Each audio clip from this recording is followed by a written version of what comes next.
কামরুন্নাহার মলি যদি খালাস পেয়ে থাকে তাহলে বোরকা আসলো কোথা থেকে? তাহলে বোরকার অস্তিত্ব কোথা থেকে আসলো? কামরুন্নাহার মলি ছাড়া আর তো কেউ বোরকা নিয়ে আসে নাই।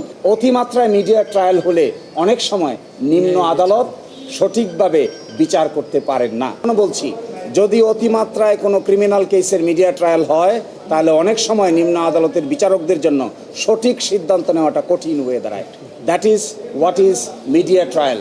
বিচারের আগেই অনেক সময় টেলিভিশনে বিচার হয়ে যায়, বিচারের আগেই অনেক সময় পাবলিক ডোমেনে বিচার হয়ে যায়। এগুলো হলে প্রকৃত অর্থে ন্যায় বিচার ক্ষতিগ্রস্ত হয়। এখানে দেখেন না, অতিমাত্রায় মিডিয়া ট্রায়াল হওয়ার কারণে 16 জন মানুষকে ফাঁসি দিয়েছে, হাইকোর্ট ডিভিশনে এসে 10 জনই খালাস পেয়ে গেছে।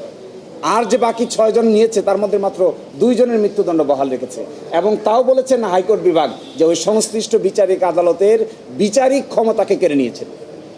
এর মানে কি, অতিমাত্রায় মিডিয়া ট্রায়াল হলে অনেক সময় নিম্ন আদালত সঠিকভাবে বিচার করতে পারেন না।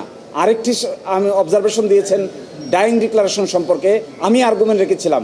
ডাইং ডিক্লারেশনে বলা আছে বোরকা পরা 4 জন মেয়ে। যদি তাই হয়ে থাকে তাহলে আজকে যে সাজা হয়েছে তার মধ্যে 3 জনই পুরুষ, বাকি একজন কোথায় গেল?